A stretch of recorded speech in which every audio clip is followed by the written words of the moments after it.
So my guest today is Stela Zlatkova from Parklane Developments, where she works in leasing and tenant relations for commercial real estate projects across retail and office segments. Stella, welcome. Thank you. Great to have you here in Sarajevo on Repex. This is your first year. No. What are your impressions, and can you share with us your experience from the last year and now Yeah. this year? Well, what I see this year is that there are many new companies. There are many companies from our country. I'm from Bulgaria. I see many of the tenants that we work with on our soil here also, which is really, really pleasant to meet them in different setting and discuss open-mindedly some topics. So it's great. I can see the vibe is really joyful. People are happy. So it's gaining speed. It's gaining speed. It's different than last year. Can you tell us more about Parklane Developments? What do you do for someone who is hearing about it first time? Parklane Developments is a development company, obviously. We develop retail parks, we develop office buildings, logistics also, storages. But the focus right now is a platform that we're building in partnership with Mitiska. Mitiska is a Belgian fund that has a vast retail experience and knowledge. So we have decided to make with them a platform of about 10 retail parks in the next few years in Bulgaria. Big jaws. Yes. We have 4 of the plots already secured and are working on several more to come.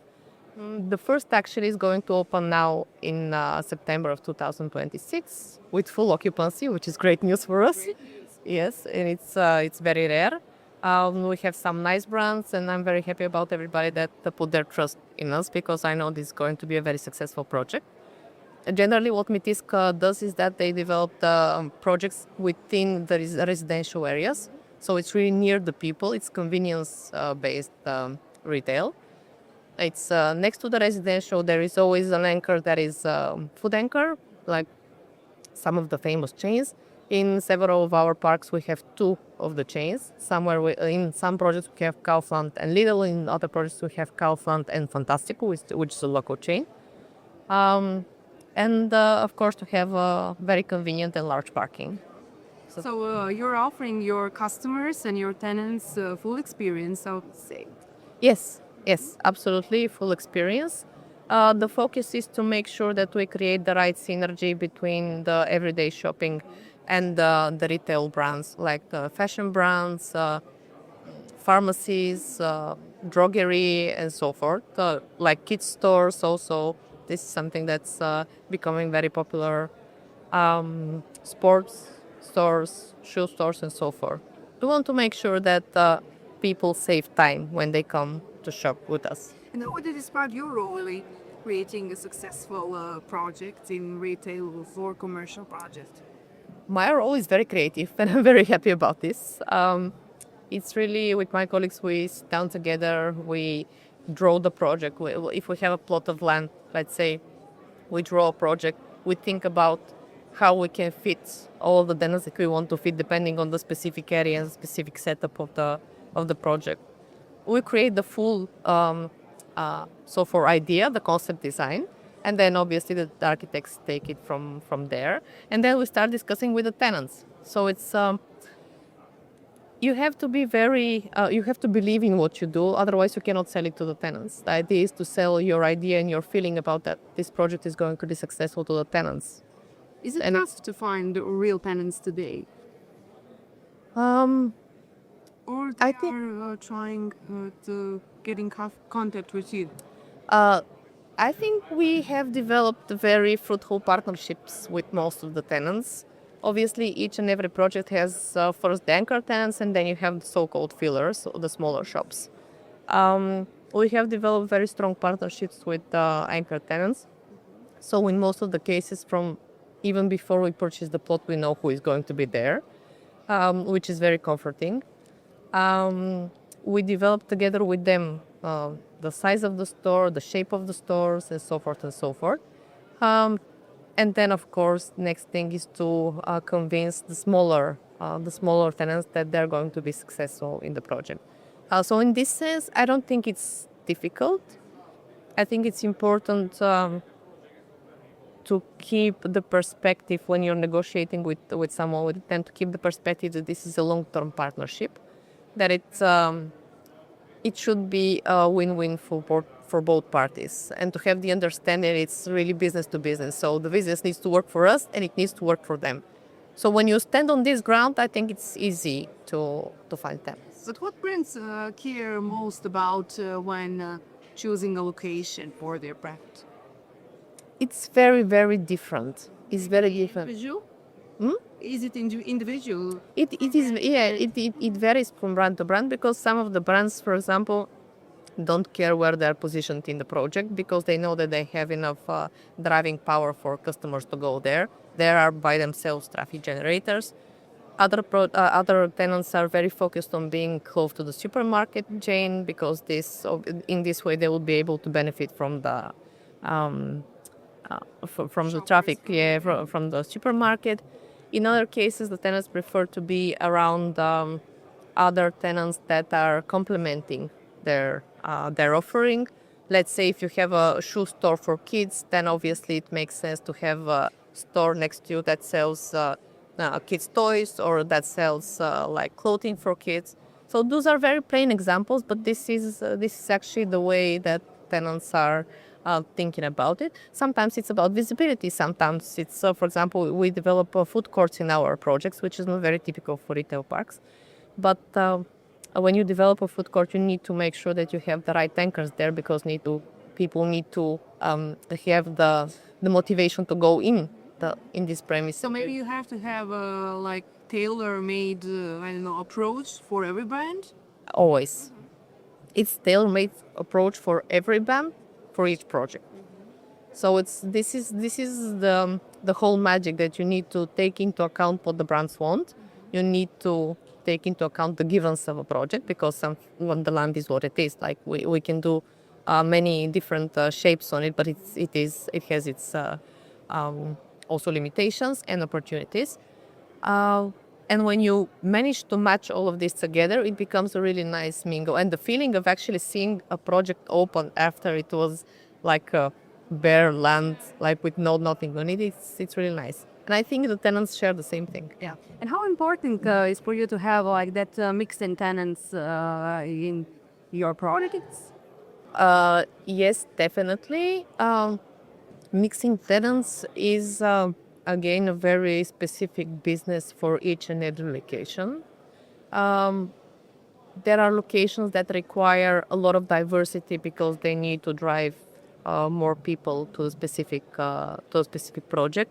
There are locations that require, for example, similarity between the tenants, because the catchment area is looking for this. For example, there are projects where you can have more pharmacies and drogeries than what is normal, because let's say it's either offices or highly densely populated residential districts, where you need to where there are many young families with young children, and they need this kind of goods.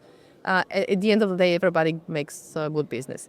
So it's really, really specific. But generally, we're very careful with selecting the tenants and crafting the specific tenant mix to make sure that we cover all of the segments. And then, depending on the catchment area, you give weight to one segment more or less, depending on the specific situation and the competition. If there is a competition in the area also, they take this into What services are going to influence us in the future when we are talking about this mixed-use retail outlet, shopping centers, and so on? What are the rental levels? Yeah, good trends. The rental levels are changing in the upward trend for sure, which is good for the developer. And for this, there are many reasons for this actually. From the side of the developer, the reason for this is the land very often, because land is becoming very expensive. Especially in our case, we buy lands that are within the densely populated residential area, inside of the neighborhoods, where you have the catchment area at your hand. But normally those plots are also suitable for residential development, which gives a bigger return. Thankfully, we find ways to tackle this. On the tenants' side, the people, the consumers get to have more purchasing power, and the consumption is getting more and more active. So we have a growing market on this. And this is a positive thing for the tenants. So they can also, if they make turnovers, big turnovers, they can also afford to pay bigger, higher rents. Is e-commerce maybe obstacle for physical stores or no? No, I don't believe this. I've been Or they are like inclusive maybe? we have been discussing this thing about e-commerce for the past, I don't know, maybe 10, 15 years, that is going to overshadow the physical stores and brick and mortars, but I don't believe in that. It has shown no signs whatsoever of having a negative impact. Just the opposite, I think, and this is what also tenants share, that if you have a store and if you have like in a specific city, especially in smaller cities, if you have a physical store there, you get a premium on the online sales also from this area. So they help each other. This omni-channel strategy that most of the tenants are trying to develop is. We had a panel before, and the conclusion was, I don't know if you will agree, but that shopping centers are becoming more experience business. People want experience, people want physical contact, and online is just a part of their shopping sphere. Yeah, absolutely, absolutely. Shopping centers are actually everything becomes experiential. In our portfolio, we also have office buildings, and after the pandemic, we figured out that. The entire building should be designed for people to experience good emotions and to share good moments between each other, because anybody can work from home, but when they come to the office, when they come to the building, they need to it's experiential. Yes, and it's the same with retail. In retail, it came earlier actually, this trend, but when you go there, you need to spend time with you need to be able to spend time with your family, to go and have some food, to have some entertainment offering, to do some shopping, because Everything in one place. shopping is happiness. Like, let's put it this way. We all know that. Yeah. Yes. Thank you very much for this conversation, and good luck with your projects. Thank 10 you. projects, I guess. Four for now, and 10 in the in the next few years. Yes, they need to be 10. Yeah. So So good luck. Yes. And hope to see you next year here on Repex. for sure. very Thank you much. so much. Thank you.